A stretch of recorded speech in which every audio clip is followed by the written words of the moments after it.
కీర్తనల గ్రంథం 68వ కీర్తన. ఒక అమూల్యమైన వచనాన్ని చదువుకుందాం ఈ రోజున. కీర్తనల గ్రంథం 68వ కీర్తన 20వ వచనాన్ని మనం చదువుకుందాం. దేవుడు మన పక్షమున పూర్ణ రక్షణ కలగజేయు దేవుడై ఉన్నాడు. మరణము తప్పించుట ప్రభు అయిన యెహోవా వశము. దేవుడు మా పక్షమున పూర్ణ రక్షణ కలగజేయు దేవుడై ఉన్నాడు. మరణము తప్పించుట ప్రభువగు యెహోవా వశము. మరణము తప్పించుట ప్రభువగు యెహోవా వశము. ప్రియులారా, మరణము నుండి ఒక వ్యక్తిని తప్పించుట అనేది కేవలము దేవుని వశములో ఉన్నది అని ఈ వాక్యంలో రాయబడి ఉంది. ఒక వ్యక్తిని మరణానికి అప్పగించాలన్నా, సమయం అయిపోయినప్పుడు పిలవాలన్నా, లేదు ఒక వ్యక్తిని మరణం నుంచి తప్పించాలి అన్నా, సజీవుడిగా ఉంచాలి అన్నా, క్షేమంగా కాపాడాలి అన్నా, ఆయుష్కాలాన్ని పొడిగింప చేయాలి అన్నా, ఒక మాటలో చెప్పాలంటే మరణంలో నుండి తప్పించి జీవంలోనికి దాటించాలి అంటే అది కేవలము సృష్టికర్త అయినటువంటి దేవుని వశములోనే ఉంది అని ఈ వాక్య భాగం తెలియచేస్తూ ఉంది. నిజమే ప్రియబిడ్డ, దేవుడొక్కడే మరణం నుంచి ప్రతి వ్యక్తిని కూడా కాపాడగలడు, తప్పించగలడు. ఈ మాటలు వింటూ ఉండగా ఒకవేళ ఏదైనా ఒక పరిస్థితిని బట్టి మరణ భయంతో నీవు ఉన్నావేమో, అనారోగ్యాన్ని బట్టి కానీ, మరొక సమస్యని బట్టి కానీ, లేదా ఈ భయంకరమైనటువంటి పడలేదు మేము, కానీ బయట చూస్తున్న వాతావరణాన్ని అంతా గమనించినప్పుడు నిజంగా ఇంతమంది ప్రజలకి ఇలా జరుగుతూ ఉంది, అనేక మంది ఈ వ్యాధి బారిన పడి మరణిస్తూ ఉన్నారు, ఒకవేళ మాకేమి జరిగిద్దో అంటూ మరణ భయము నిన్ను ఆవరించిందేమో, మరణ భయంతో నీవు ఉన్నావేమో. ఒక్క మాట మాత్రం గుర్తుపెట్టుకో ప్రియమైన దేవుని బిడ్డ, దేవుని జీవం కలిగిన వాక్యం అంటుంది, మరణము నుండి తప్పించుట ప్రభువగు యెహోవా వశము. అవును, ఆయన నిన్ను మరణము నుండి తప్పించబోతూ ఉన్నాడు. దేవునికి స్తోత్రం. నీవు చావవు, నీవు సజీవుడవై సజీవరాలువై దేవుని క్రియలు వివరిస్తావు. మరణం నుంచి దేవుడు నిన్ను కాపాడగలడు, దేవుడు నిన్ను తప్పించగలడు, ఆరోగ్యాన్ని ఇవ్వగలడు, ఆయుష్ని ఇవ్వగలడు. తప్పకుండా దేవుడు నీకు సహాయము చేయగలడు. ఆయన నిర్ణయించిన సమయం వచ్చేంత వరకు పొరపాటును కూడా నీకు విరోధంగా రూపించబడిన ఏ ఆయుధము వర్ధిల్లదో, నీకొచ్చిన వ్యాధి నిన్నేమీ చేయదు, నీకొచ్చినటువంటి ఆ భయంకర వైరస్ నిన్నేమీ చేయదు. ఆరాధించే దేవుడు, నువ్వు ఆరాధిస్తున్నటువంటి దేవుడు నమ్మకమైనటువంటి ప్రభు అయి ఉన్నాడు. ఆయన సర్వశక్తి కలిగిన ప్రభు అయి ఉన్నాడు. మరణము నుండి నిన్ను తప్పించటానికి ఆయనకు సర్వాధికారము ఉన్నది. మరణము నుంచి ఆయన నిన్ను తప్పించి జీవంలోనికి దాటించి రానున్న రోజుల్లో నిన్ను ఆశీర్వదించటానికి, వాడుకోవటానికి, కృప చూపటానికి, వర్ధిల్ల చేయటానికి ఆయన సమర్థుడే. ప్రియబిడ్డ, ఈ వచనాన్ని మళ్ళీ గుర్తు చేస్తున్నాను. మరణమును తప్పించుట ప్రభువగు యెహోవా వశం. అవును, మరణం నుండి ఆయనే మనలను తప్పిస్తాడు. మీకు ఒక మాట చెప్పనా, నా జీవితంలో ఎన్నో అనుభవాలు ఉన్నాయి. నేను పుట్టి పెరిగినటువంటి ఈ రోజు వరకు, సుమారు నా వయసు 47 సంవత్సరాల దాకా ఉంటుంది. నా బాల్యకాలం నుండి ఈ రోజు వరకు నేను గుర్తు చేసుకుంటూ వస్తే, నా జీవితంలో కానీ, మా కుటుంబస్తుల జీవితాల్లో, బిడ్డల జీవితాల్లో కానీ గుర్తు చేసుకుంటూ వస్తే, ప్రియులారా, ఈ అరగంట కార్యక్రమం ఖచ్చితంగా సరిపోదని నేను చెప్పగలను. ఎన్నోసార్లు ప్రభువు మరణము నుండి నన్ను, మమ్మల్ని కాపాడుతూ వస్తూ ఉన్నాడు. ఎన్నో సంఘటనలు. అయితే అవన్నీ వివరించడానికి సాధ్యపడదు. కానీ మా జీవితంలో జరిగినటువంటి, మా పెద్ద కుమార్తె జీవితంలో జరిగినటువంటి ఒక్క సంఘటన దేవుడు ఎంత ఆశ్చర్యంగా కాపాడగలడో మీతో పంచుకోవాలని నేను అనుకుంటున్నాను.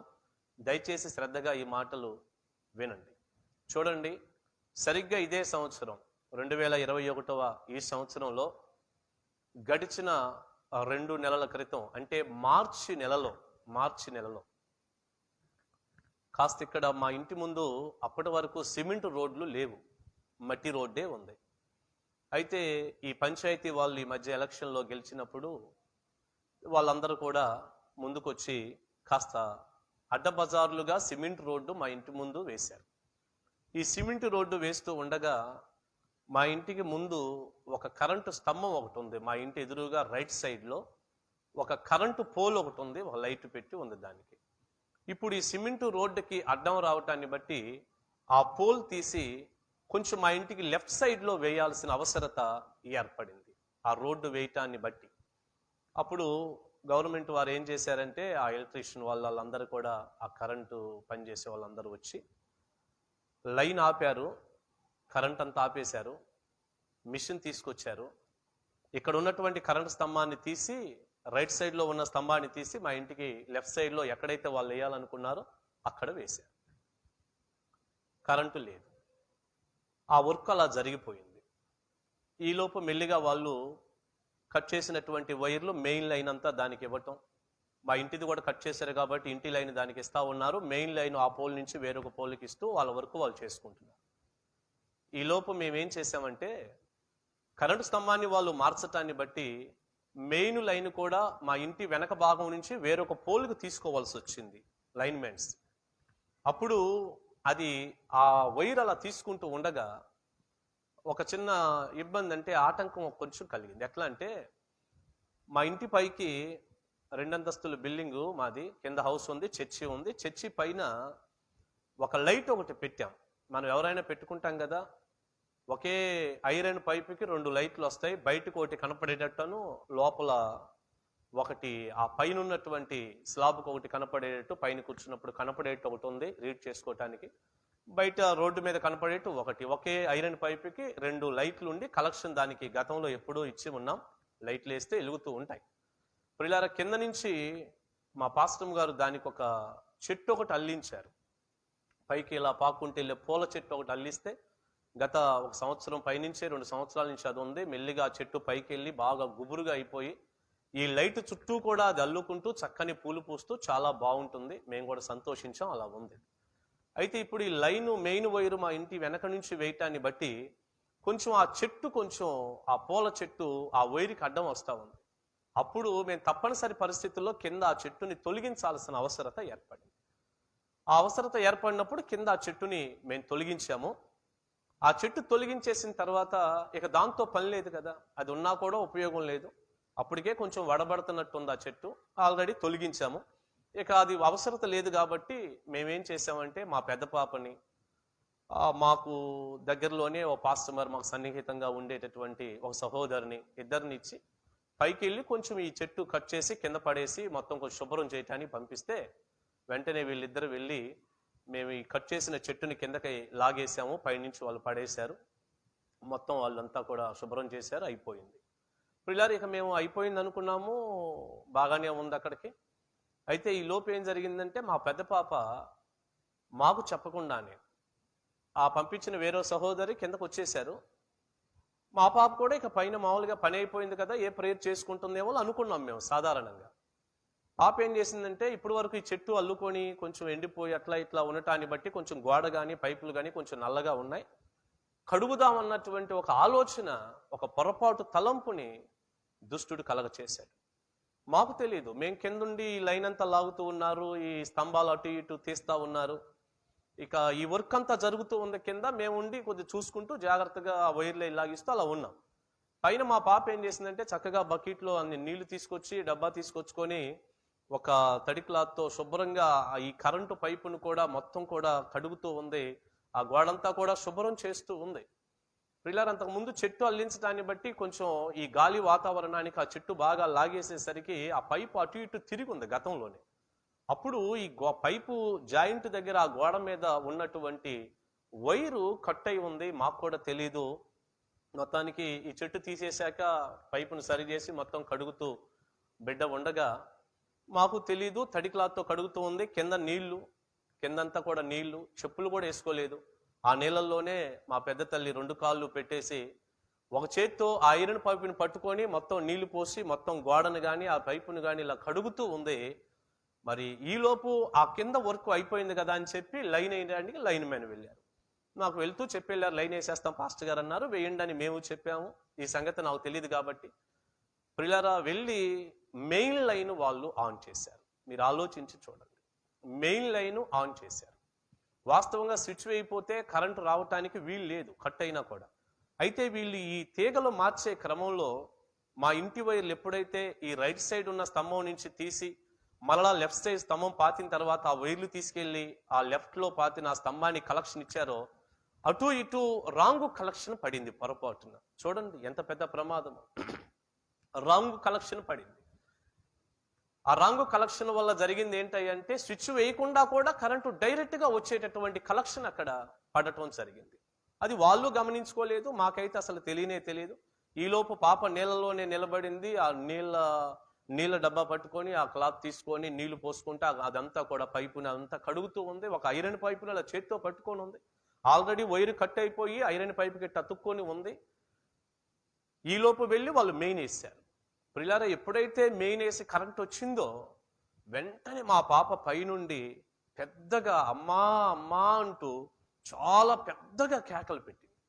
ప్రియులారా, మేము కిందుండి ఏం జరిగిందో, ఏమన్నా పైకి ఏమన్నా కోతులు అవి ఏమన్నా వచ్చేసాయా ఏంటి, గబక్కన ఆ చెట్ల మీద నుంచి కోతులు వస్తుంటాయి అప్పుడప్పుడు, అలా ఏమన్నా వచ్చేసాయా ఏంటి ఇలా అరిచింది పాపని, చాలా పెద్దగా అరిచేసింది పాప అని మేము కంగారు పడిపోయి, నేను పాస్టమ్ గారు చాలా స్పీడ్గా, మేము ఈ కరెంట్ అనుకోవటం లేదు, మాకు తెలియదు కదా కరెంట్ అసలు అప్పుడు వచ్చినట్టు కూడా మేము ఇంకా గమనించలేదు. అక్కడ మెయిన్ వేసిన వెంటనే మా పాప పైనుండి ఆ 2వ స్టేర్ నుంచి పెద్దగా కేకలు అమ్మా అమ్మా అంటూ చాలా పెద్దగా కేకలు పెట్టింది.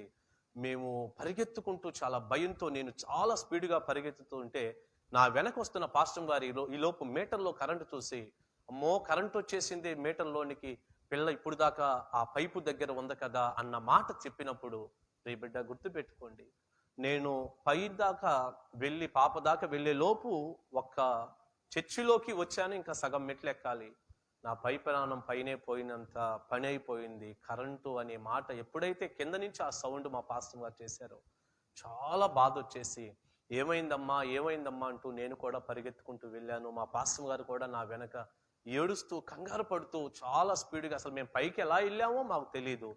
ప్రియులారా, మేము పైకి వెళ్ళేసరికి ఆ పైపు అలా పట్టుకొని ఇబ్బంది పడుతూ ఒకవేళ ఉండవలసింది ఖచ్చితంగా. కానీ ఆశ్చర్యకరుడైనటువంటి దేవుడు, మరణము నుంచి తప్పించుట ప్రభువగు యెహోవా వశం, ఆశ్చర్యకరుడైనటువంటి ఆ ప్రియమైన దేవుడు, జీవితంలో ఎప్పుడూ మర్చిపోలేని ఒక కార్యం. నిజంగా అది మెయిన్ లైన్. పాప నీళ్ళల్లో కాళ్ళు పెట్టుకొని ఉంది, తడి మొత్తం పైనుంచి నీళ్లు పోస్తూ ఒక చేత్తో పైపు పట్టుకొని మొత్తం తడి కడుగుతూ ఉంది, చెప్పులు కూడా లేవు. ఎంత గట్టిగా అది పట్టేసింది. తీసుకుందామన్నా రాలేదు పాపకి. ఆ తర్వాత పాప చెప్తే మేము తీసుకున్న మాటలు ఇవి విన్నవి, తీసుకుందామన్నా రాలేదు. మొత్తం ఇలా చెయ్యంతా కూడా భయంకరంగా కరెంట్ వచ్చేసి ఇక అతుక్కుపోయి ఖచ్చితంగా ప్రమాదం సంభవించినటువంటి ఆ సమయంలో ప్రియులారా, దేవుడిచ్చిన ఆలోచనతో, దేవుని మహాకృపను బట్టి, కేవలం ప్రభు అయిన యేసు క్రీస్తు వారి హస్తమే, కేవలం యేసయ్య హస్తమే, వేరేది ఏది కాదు. ఒక్కసారిగా పాపనిట్ట లాగి పడేసినట్టుగా దేవుని హస్తం ఇలా లాగేసరికి, ప్రియ బిడ్డ, ఆ కింద బట్టలు ఉతికే బండ కూడా ఉంది. మా పైన బట్టలు, మాకు ఎక్కువ కింద ప్లేస్ లేనందువల్ల అక్కడే బట్టలు ఉతికే బండ ఒకటి ఉంది. ఇట్లా ఒక్కసారిగా మా పాప ఇలా వెనక్కి లాగేసుకొని దేవుడి కృపలో దాన్ని వదిలించి, ప్రియులారా, అలాగా దేవుడు విడిపిస్తే అలా లాక్కొని ఎల్లికిల్లగా ఆ బండ మీద కూడా మా పాప పడి కాలు కూడా కొంచెం ఒత్తిడి ఏర్పడింది. వెంటనే అక్కడి నుంచి త్వరగా వెనక్కి పాక్కుంటా వచ్చేసి ఆ మెట్లెక్కే దగ్గరికి గబగబా దూరంగా పరిగెత్తి వచ్చి అలాగే కింద కూర్చొని గడ వణికిపోతూ, ప్రియులారా, చెమటలు పట్టి గడగడ వణికిపోతూ, ఏడుస్తూ అల్లాడిపోతూ ఆ కరెంటు షాక్కి ఇబ్బంది పడిన పరిస్థితి అయిపోయింది. చాలా కష్టం అయిపోయింది. మేము అలా పైకి వెళ్ళే లోపు అలా బయటికి దేవుడు తేవటము, అక్కడ పడిపోవటం, బయటికి వెనక్కి పాక్కుంటే ఇలా వచ్చేయటం జరిగింది. మేము పైకి వెళ్ళి ఏంటమ్మా ఏం జరిగిందమ్మా అంటే ఇలా సంగతి అని ఆ కంగారులో చెబితే, ప్రియులారా, నిజంగా మేము ఎంతో మరి ఆశ్చర్యపోయాము. మా పాస్టర్ గారైతే ఆల్రెడీ ఏడ్చేస్తానే ఉంది. మేమెంతో దుఃఖపడిపోయాము. నేనైతే చాలా వణికిపోయాను. ప్రియులారా, మీరు నమ్మండి, నాకు 2-3 రోజులైతే ఆ పిల్ల పైనుండి అమ్మా అమ్మా అని కేకలేసినటువంటి ఆ మాటలే నాకు చెవుల్లో మారుమోగుతూ ఉండి 2-3 రోజులైతే నేను నైట్ కళ్ళు మూసుకొని పడుకున్నా కూడా నాకు ఆ మాటలే అలా కేకలేస్తూ ఉన్నటువంటి ఆ విషయాలే గుర్తుకు వచ్చేస్తూ నేను ప్రియులారా చాలా ఆ బాధ నా హృదయానికి వచ్చేసింది. నేను ఒక్కొక్కసారి నిజంగా ఆ మాటలు అలా కేకలు వినపడుతూ ఉండగా రాత్రి నిద్ర పట్టక ఉలిక్కి పడిన సందర్భాలు కూడా ఉన్నాయి. అంత పెద్ద ప్రమాదం జరిగింది. కానీ ఆశ్చర్యకరుడైన దేవుడు, మరణము తప్పించుట ప్రభువకు యెహోవా వశం. ప్రియబిడ్డ, ఒక మాట చెప్పనా? తండ్రిగా నేనున్నా, తల్లిగా పాసం గారు ఉంది, చెల్లి ఉంది, కింద కొంతమంది వర్క్ చేస్తున్న వాళ్ళు ఉన్నారు, ఆత్మీయులు ఉన్నారు, మేమందరం ఉన్నాం. ఇంతమంది ఉండి కూడా బిడ్డను మేము కాపాడగలిగామా? మేమా తప్పించింది? మేమా కాపాడగలిగింది? కాదు. కేవలం ప్రభు అయిన యేసుక్రీస్తు వారి హస్తము, ఆయన కృప. చూడండి, చిన్న చిన్న కరెంటు షాకులకే ఎంతో పెద్ద ప్రమాదాలు ఏర్పడటం మనం చూస్తూ ఉంటాం కదా. మరి కాళ్ళకు చెప్పులు లేవు, నీళ్ళల్లో కాలు పెట్టి ఉంది, తడి చేత్తో పైపును పట్టుకొని ఉంది, ఒక చేత్తో ఆ తడి క్లాత్తో మొత్తం పైపుని గోడని కడుగుతూ ఉంది. నిజంగా గట్టిగా పట్టేసింది కరెంటు. ఎలా బయటకు వచ్చింది? ఎలా బయటికి రాగలిగింది బిడ్డ? ఒక్కసారి ఆలోచించండి. ఇశ్రాయేలును కాపాడు దేవుడు కునుకడు, నిద్రపోడు. ప్రియులారా, ఆయన కాపాడే దేవుడు. 121 కీర్తనలో ఉందగా, ఇశ్రాయేలును కాపాడువాడు కునుకడు, నిద్రపోడు. ఆ ఒక్క కీర్తనలోనే 121వ ఒక్క కీర్తనలో 6 సార్లు ఉంది యెహోవా నిన్ను కాపాడుతాడు అని. ఆ చివరి మాటల్లో చదివితే ఆ కీర్తనలో యెహోవా నీ ప్రాణమును కాపాడును అని అక్కడ మనం చదువుతాం. నిజంగా దేవుని మహాకృప, ఆయన అదృశ్యమైన హస్తమే బిడ్డను కాపాడి బయటకు తీసుకొచ్చింది. ఈ రోజున ఏ మాత్రం చిన్న ఇబ్బంది కూడా లేకుండా, ఓ చిన్న గాయం కూడా లేకుండా, మరొక సమస్య ఏమీ లేకుండా క్షేమకరంగా బిడ్డ ఎప్పట్లాగే ఆరోగ్యవంతంగా క్షేమకరంగా ఉంది. నా బిడ్డను మరణము నుంచి తప్పించిన వాడు ప్రభు అయిన యేసుక్రీస్తు. మహిమ ఘనత ప్రభావాలు ఆయనకే చెల్లునుగాక. ఈ మాటలు చెబుతూ ఉండగా మళ్ళొక్కసారి అవన్నీ కూడా నా మనసులోనికి వచ్చి దేవునికి కృతజ్ఞతా భావంతో నేను శిరస్సు వంచి ప్రభువుకి ఎంతో నమస్కారం చేయగలుగుతున్నాను. చిన్న కష్టానికి కూడా కొంచెం తట్టుకునేంత మనస్తత్వం నాది కాదు. కానీ కనికర సంపన్నుడైన దేవుడు మమ్మల్ని దుఃఖంలోనికి వెళ్ళనీయకుండా ఆశ్చర్యకరంగా బిడ్డ జీవితంలో గొప్ప కార్యం చేసి మాకును ప్రభు ఎంతో సహాయము చేశాడు. ఇంత అద్భుతమైన రీతిలో బిడ్డను మరణం నుంచి తప్పించిన దేవుడు, ఆయన నామము స్తుతి నొందునుగాక. ప్రియమైన దేవుని బిడ్డ, నేను ఈ సమయంలో మీకు చెప్పగలిగిన మంచి మాట, నా బిడ్డను మరణం నుంచి తప్పించిన దేవుడు మా జీవితాలలో బాల్యం నుంచి నేటి వరకు ఎన్నోసార్లు మరణ పంచుల్లోనికి వెళ్ళి, ప్రమాదాల్లోనికి వెళ్ళి బయటపడిన అనుభవాలు మాకు ఎన్నో ఉన్నాయి. ఇన్ని రీతులుగా మరణం నుంచి కాపాడుతున్న దేవుడు, మా పాపను ఆశ్చర్యకరంగా కరెంటు ప్రమాదం నుంచి కాపాడిన దేవుడు, మరణం నుంచి తప్పించిన దేవుడు, ఆ దేవుడే నీ దేవుడు కూడా, ఈ దేవుడే నీ ప్రభువు కూడా. గుర్తుపెట్టుకో, ఆయన ఖచ్చితంగా నీకు సహాయం చేయగలడు. ఎప్పుడు నీ కుడి ప్రక్కన ఆయన ఉంటాడు, నీడగా ఉంటాడు, తోడుగా ఉంటాడు. నీ ప్రతి సమస్యలో, ప్రతి కష్టంలో దేవుడు తోడై ఉండి నిన్ను కాపాడగలడు. మరణపు అంచుల్లోనికి నువ్వు వెళ్ళొచ్చేమో కానీ నీ మీద మరణానికి అధికారం లేకుండా చేసి నిన్ను మరణంలో నుండి జీవంలోనికి దాటించగలిగిన వాడు, తప్పించగలిగిన వాడు ప్రభు అయిన యేసుక్రీస్తు. ఈ మాటలు వింటున్న నీ జీవితంలో ఒకవేళ మరణ భయంతో, అలాంటి కష్టంతో కనుక నువ్వు బాధపడుతూ ఉంటే ప్రియబిడ్డ, తప్పనిసరిగా దేవుడు ఆశ్చర్యకరంగా నిన్ను తప్పించి మరణంలో నుండి జీవంలోనికి దేవుడు నిన్ను దాటించునుగాక. ఒక మాట చెప్పన, కొన్ని విషయాలు జ్ఞాపకం చేస్తా. మరణం తప్పించుట ప్రభు అయిన యెహోవా వశం కదా. పరిశుద్ధ గ్రంథాన్ని కూడా మనం క్షుణ్ణంగా చదివితే మరణములో నుండి ఎంత మందినో దేవుడు కాపాడాడు, తప్పించాడు. ఉదాహరణకి షడ్రకు, మేషక్కు, అబేద్నెగో అనబడిన ముగ్గురు కేవలం దేవుని కొరకు నిలబడినందువలన అగ్నిగుండంలో వేయబడ్డారు కదా. దానియేలు గ్రంథం 3వ అధ్యాయంలో అగ్నిగుండములో ఈ ముగ్గురు వ్యక్తులు వేయబడితే 4వ వ్యక్తిగా దేవుడే దిగి వచ్చి కనీసం అగ్ని వాసన కూడా వారికి తగలకుండా మరణంలో నుంచి తప్పించాడు. క్షేమం ఇచ్చాడు, ఆశీర్వదించాడు. మీకు తెలుసు కదూ, అదే దానియేలు గ్రంథం 6వ అధ్యాయాన్ని కనుక మీరు చదివితే, కొంతమంది కల్దీల అసూయను బట్టి దానియేలు సింహాల గుహలో వేయబడినప్పుడు, ప్రియులారా, సింహాలు దానియేలుకు హాని చేయకుండా వాటి నోళ్ళన్నీ కూడా దేవుడు తన దూతను పంపించి సింహముల నోళ్లు మూయించి దానియేలుకు హాని జరగకుండా ఉదయకాలానికి సజీవుడిగా మరలా బయటికి వచ్చేటట్టుగా ప్రభు చేయలేదా? ఇలాంటి అమూల్యమైన సంఘటనలు, సందర్భాలు మన జీవం కలిగినటువంటి పరిశుద్ధ గ్రంథంలో నేటికి ఎన్ని రాయబడి మనకి కనపడుతూనే ఉన్నాయి. ఆ రాయబడిన సందర్భాలు ఎన్ని కనపడుతున్నాయి. దానియేలును ఆశ్చర్యకరంగా మరణంలోంచి దేవుడు తప్పించాడు. ఏమండి, షడ్రకు మేషకు అబేద్నెగోలని మరణంలో నుండి దేవుడు తప్పించాడు. ఇలా ఎంతమంది గురించి చెప్పగలను? ఎంతో మందిని పరిశుద్ధ గ్రంథంలో మరణం నుంచి దేవుడు తప్పించాడు.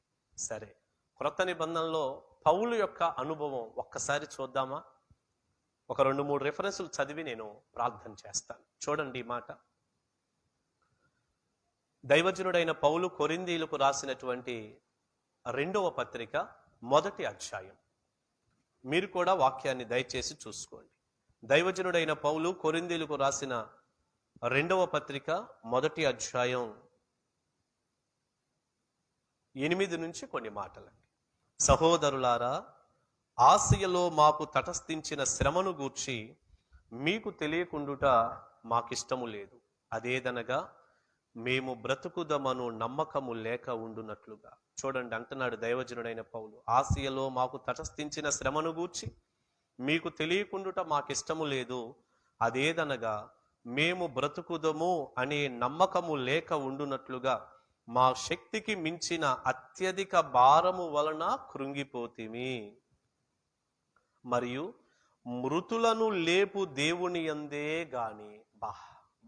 ఎంత మాట అండి ఇది! మృతులను లేపు దేవుని యందే గాని మాయందే మేము నమ్మిక ఉంచకుండునట్లు మరణమగుదమను నిశ్చయము మా మట్టుకు మాకు కలిగి ఉండెను. 10వ వచనం చూడండి. ఆయన ఇట్టి గొప్ప మరణము నుండి మమ్మును తప్పించెను. ఎంత చక్కని మాట అండి! ఆయన అట్టి గొప్ప మరణము నుండి మమ్మును తప్పించెను, ఇక ముందుకును తప్పించును, ఇక ముందుకును తప్పించును. మరియు మా కొరకు ప్రార్థన చేయుట వలన మీరు కూడా సహాయము చేయుచుండగా ఆయన ఇక ముందుకును మమ్మును తప్పించునని ఆయన యందు నిరీక్షణ గలవారమై ఉన్నాము. హల్లెలూయా. ఆసియలో వీళ్ళకి ఎన్నో శ్రమలట. ఇక బ్రతుకుతామనే నమ్మకం లేనటువంటి రీతిలో ఆ శ్రమలు సంభవించాయట. కానీ దేవుడు ఆశ్చర్యకరంగా వాటన్నిటిలో నుండి, గొప్ప మరణము నుండి మమ్మల్ని దేవుడు తప్పించాడు. ఆ గొప్ప మరణములో నుండి దేవుడు మమ్మల్ని కాపాడి తప్పించాడు. మీరు కూడా ప్రార్థన చేస్తూ మాకు సహాయము చేస్తుండగా దేవుడు తప్పించాడు, ఇక ముందుకి తప్పిస్తాడు అంటూ సంఘ పిల్లల ప్రార్థనను కూడా పౌలు టచ్ చేశాడు. చూడండి, నిజమే, దేవుడు మరణం నుంచి తప్పించేవారు మీకోసం అనేక మంది ప్రార్థన చేస్తూనే ఉన్నారు. మా కోసం మీరు ప్రార్థన చేస్తూ మాకు సహాయం చేస్తుండగా దేవుడు తప్పించాడు అని పౌలు అన్నట్టుగా, ప్రియబిడ్డ, మేము తప్పించబడ్డాము అంటే మా కొరకు ఎంతో మంది దేవుని పిల్లలు, సంఘ పిల్లలు, ఏమండి, బయట ఆత్మీయులు మా కోసం చేసే ప్రార్థనే కదా. అలాగే ఈ రోజున ఈ మాటలు వింటుండగా, ఒకవేళ నిన్ను మరణంలో నుంచి జీవంలోనికి దేవుడు దాటిస్తాడు అని దైవజనుడిగా వాక్యాన్ని బట్టి నేను చెబుతుండగా, దాటించే దేవుడు నీకున్నాడు. నీ కోసం ప్రార్థన చేసే మేమందరము ఉన్నాము. నీ కొరకు ప్రార్థన చేసే చక్కని సంఘం ఉంది, లేకపోతే పరిశుద్ధుల సమూహం ఉంది. నువ్వు ఎవరికైతే తెలియజేసావో అలాంటి దైవజనులు నీ కోసం ప్రార్థన చేస్తున్నారు, లేదా కుటుంబ సభ్యులు ప్రార్థన చేస్తా ఉండుండొచ్చు. ఆ ప్రార్థన సహాయముతో దేవుడు తప్పకుండా ఆశ్చర్యకరంగా నిన్ను మరణంలో నుంచి జీవంలోనికి ఆయన దాటిస్తాడు. మరణము తప్పించుట ప్రభువగు యెహోవా వశము. ప్రియులారా, ఈ సందర్భంలో ఇంకొక రిఫరెన్స్ చదవాలని నాకు ఆశగా ఉంది. ద్వితీయోపదేశకాండ గ్రంథం 30వ అధ్యాయం. ఈ చక్కని రిఫరెన్స్ చదివి ప్రార్థన చేస్తాను. చాలా మూల్యమైన రిఫరెన్స్. ద్వితీయోపదేశకాండ గ్రంథం 30వ అధ్యాయం 20వ వచనం. దైవజనుడు అంటున్నాడు అక్కడున్న ప్రజలతో, చాలా విషయాలు చెప్పుకొస్తూ ఒక మాట అన్నాడు. నీ పితరులైన అబ్రహాము, ఇస్సాకు, యాకోబులకు ఆయన ప్రమాణము చేసిన దేశములో మీరు నివసించున్నట్లుగా యెహోవాయే నీ ప్రాణమునకును నీ దీర్ఘాయుస్సుకును మూలమై ఉన్నాడు. కాబట్టి నీవును నీ సంతానమును బ్రతుకుచు నీ ప్రాణమునకు మూలమైన నీ దేవుడైన యెహోవాను ప్రేమించి ఆయన వాక్యమును విని ఆయనను హత్తుకొని జీవించున్నట్లు ఆయనను హత్తుకొనున్నట్లును జీవమును కోరుకోండి. దేవునికి స్తోత్రం. హల్లెలూయా. ప్రియులారా, చదివిన వాక్యంలో ఎంత చక్కని మాట. యెహోవాయే నీ ప్రాణమునకును నీ దీర్ఘాయుష్కును మూలమై ఉన్నాడు. కాబట్టి నీవు నీ సంతానము బ్రతుకుతారు. దేవునికి స్తోత్రం. మీరు బ్రతుకుచూ ఉండునట్లుగా నీ ప్రాణానికి మూలమైన నీ దేవుడైన యెహోవాను ప్రేమించండి, ఆయన వాక్యాన్ని వినండి, ఆయన్ని హత్తుకొని జీవించండి, జీవాన్ని కోరుకోండి అంటున్నాడు. నిజమే, యెహోవాయే నీ ప్రాణమునకు నీ దీర్ఘాయుష్యునకు మూలమై ఉన్నాడు. ప్రియబిడ్డ, ఈ రోజున నీవు నేను ఎన్నో జాగ్రత్తలు తీసుకోవచ్చు. ఆరోగ్యాన్ని బట్టి మంచిదే, తీసుకుందాం. మనకేదైనా బాగోకపోతే, ఇబ్బంది ఏర్పడితే డాక్టర్ని మనం సంప్రదించవచ్చు, స్పెషలిస్ట్ దగ్గరికి వెళ్ళొచ్చు, మందులు వాడవచ్చు, ట్రీట్మెంట్ తీసుకోవచ్చు. మంచిదే, తీసుకుందాం, దాంట్లో ఏమీ తప్పులేదు. కానీ నిజంగా నేను అంటాను, వైద్యులు ఎంత ప్రయత్నం చేసి మెడిసిన్ అందించినా, ఒకవేళ ఆరోగ్య సూత్రాలు పాటించి మనం ఎన్ని జాగ్రత్తలు తీసుకున్నా, అవి వద్దని కాదు ప్రియబిడ్డ, తీసుకున్నా మనలను కాపాడి బ్రతికించగలిగిన వాడు మాత్రం దేవుడు ఒక్కడే. ఇది మర్చిపోవద్దు. మన ప్రాణానికి ఆయుష్కు మూలము ప్రభు అయిన యేసుక్రీస్తు, సృష్టికర్త అయినటువంటి దేవుడు. ఇది మేము మర్చిపోవద్దు. నువ్వు ఎన్ని రీతులుగా ముందుకు వెళ్తున్నా, ప్రయత్నం చేస్తున్నా, దేవుని మీదే ఆధారపడు. మన ఆయుష్ను పొడిగించగలిగిన వాడు, బ్రతికించగలిగిన వాడు, దీర్ఘాయుష్ను ఇవ్వగలిగిన వాడు, మన ప్రాణాన్ని కాపాడగలిగిన వాడు ప్రభు అయిన యేసుక్రీస్తు మాత్రమే. ఆయనే మూలమై ఉన్నాడు. కనుక ప్రియ దేవుని బిడ్డ, దేవుని మీద ఆధారపడు, నమ్మిక ఉంచు. మరణము నుండి నిన్ను తప్పించటం ప్రభువగు యెహోవా వశం. God bless you. దేవుని మహాకృప నీకు మీ కుటుంబానికి తోడై ఉండును గాక. ఆమేన్.